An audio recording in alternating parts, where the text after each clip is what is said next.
او دریم نمبر دا آیات د کور نه چې کله روزي د کور نه کله روزي د کور دعا به وي تیموره بسم الله توکلت علی الله لا حول ولا قوه الا بالله دومره ضروری ده منیجر صاحب چې دا قرآن مې مخې ته دی چې د خدای په ذات دی د قسمي د روټۍ چای د اوبولي د دې ټولو نه نو ټول به وایه انشاءالله ووایه انشاءالله یا ډېر زبردسته دعا ده او قسم د رسول الله مبارک وایي چې کله دا دعا سړی ووایي که نه نو یې فرشته ورته وایي شابه څه کفیتا و نصرتا الفاظ دا راغلي منګه ستا دپاره کافي شو موږ به ستا امداد کو په مشکات مبارک کې راغلي د قسم په خدای رسول الله مبارک فرشتې ورته وایي چې موږ به ستا مددګار یو موږ ستا دپاره کافي یو موږ به تا سري یو دا وایي ته فرشتې وایي دا دعا چې څوک وایي دا خو ډېره اهمه دعا ده نو یو دا دعا وایه چې د کور نه وځئ او بل په روایتو کې باقاعده راغلي چې کله کور نه وځئ نو دا وایه چې قل رب ادخلني مدخل صدق واخرج مخرج صدق واجعل لي من لدنك سلطانا نصيرا اوف چې د دې دعا کم برکات دي ما ته وګورئ د رسول الله صلی الله علیه و آله وسلم په احادیثو باندې او د قرآن په آیاتونو باندې او د نیکانو د بزرګانو په روایاتو باندې زمونږ بغیر دلیل وایه ایمان دی منو یې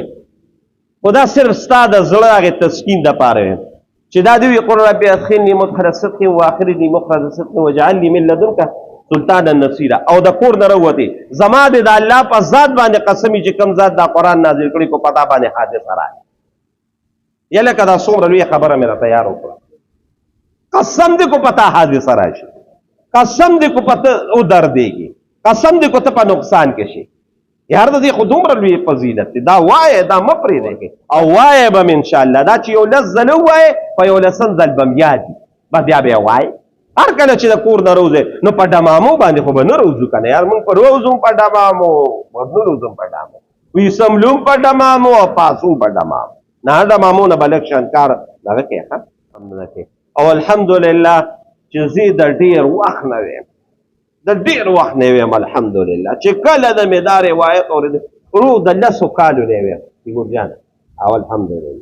دا به وایه ښه خو بعضې آیاتونه دي چې د هغې روزانه تلاوت کول پکار دي هغې روزانه تلاوت کول پکار دي شپږ آیاتونه دي آیات څه ورته وایي آیات الشفا ورته وایي که نه تا نه دي یاد کړی شپږ آیاتونه دي دا به یاد کړي او دا به دې ټولو له دام لیکئ دا سار او ماقام وایه د هر قسمه بیمارونه به هم دغه کوي پکې یو دا آیت هم دی چې نن کوم ستاسو سبق دی یو دی وایه فاروق جان ویشفي صدور قوم مؤمنین لومبې دا آیات شو د سویمې سپارې دی هذا بیا به ګورو دا وشفاء لما فی الصدور دویم نمبر دا دی او دریم نمبر یخرج من بطونها شراب مختلف الوانه فيه شفاء للناس دریم شو او څلورم نمبر وننزل من القرآن ما هو شفاء دا نن ستا سبق دی ورحمة للمؤمنین څلورم شو پنځم نمبر واذا مرضت فهو یشفین او شپږم نمبر قل هو للذین آمنوا هدى وشفاء دا شپږ آیاتونه دا به یو لس ورځې ووایې په یو لسم ورځ به یاد په یو لسمه ورځ به راته دا آیاتونه یاد دي دا شپږ آیاته خو په شواروس کې م یو ځل ویلي شو خو زه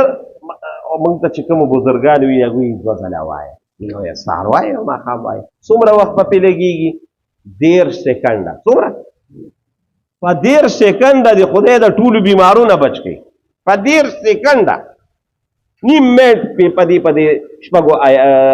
حصو باندې د قرآن کریم په دې شپږو باندې یو خبره بله تیمور جان وکړم خیر دی دا قرآن دپاره موږ دلته ناست یو چې دا موږ دغه یو دا آیت الشفا دا وایه دا شپږ آیاته او دویم نمبر یو بل څیز وایه دا د ټولو ته دې کې به اکثر ملګري وایي اکثر خو به نه وي خو لږ ملګري پکې وایي منزل د قرآن شریف 3 آیاتونه دي 3 آیاتونه یاره چې دغې منزل کې کم کمال دی د هر قسمه روحاني جسماني بیمارونه به مې ساتي او بل به راته یو خبره وکړه قرآن مې مخې ته دی درته دې دپاره یم چې ما ته په خدای مې د قسم وي د دې هغه تجربه الله نو دا دی چې تاسو زما دې په خدای باندې قسم وي کو سحر او جادو نه باندې منزل وایه ښه په 10 روپۍ باندې ورکوي، په 10 روپۍ چې کوم ملګرو قرآن شریفونه ویلي په 10 روپۍ ورکوي. هغه وایي او چا سره چې دا میر غضب وي نو د میر غضب کې هم شته، ځان له پلی سټور نه ډاونلوډ کړې او ښه مزېدار پکې ما پکې ځان له ما ته خو یاد هم دی، په هسې مې د دې لپاره چې هغه مخې ته مې وي او یا دا شاته وي یاره دا دلته خو موږ د اصلاح لپاره ناست یو، خیر د زره ته دا ګورې قسم مې دی دا قرآن وي چې کوم ذات نازل کوي. زما دا مطلب دی چې په تاسو باندې دا خپله بزرګي او دا دغه نه، دا راته صرف زما د زندګۍ دا معمول دی چې سهار لومبې پاسم لومبې نو 2 رکعته سنت په ښه په وخت کو اذان پسې سمدستي کو اذان پسې څنګه وشي بس 15 منټه پس واپس او د زندګۍ مې دا معمول ګرځولې چې څنګه د سنتو نه فارغ شم نو لومبې به منزل وي بیا به نور نو دغه طریقه باندې خیر دی. تاسو که هغه وخت کې نه وي بل وخت کې وایه، بل خو ورځ کې یو ځل وایه. زموږ علما وایي 2 ځله وایه، خو خیر زه ته یم یو ځل یې وایه، په ورځ کې یو ځل وایه. دا قرآن شریف دا شفا ده زموږ د کامیابۍ لویه ذریعه. نو دا 3 څیزونه مې ته زبیر جان وښول، دا 3 واړه به په خپلو زندګیو کې راولې ښه. یو دا قل رب ادخلني دا آیات هم دوی له ولیکي، 3 نمبر ورته آیت شفا مو لیکي او 4 نمبر د منزل، 3 نمبر د منزل کو وایې نو بیا به د خیر دی کې یو ملګری فاروق جان یا به یو 10 شل 15 وروړي په 10 روپۍ باندې دی نو دغه یو ځل ورکوی ډېره لویه فایده ده. خدای دې موږ ټول را نصیب کړي.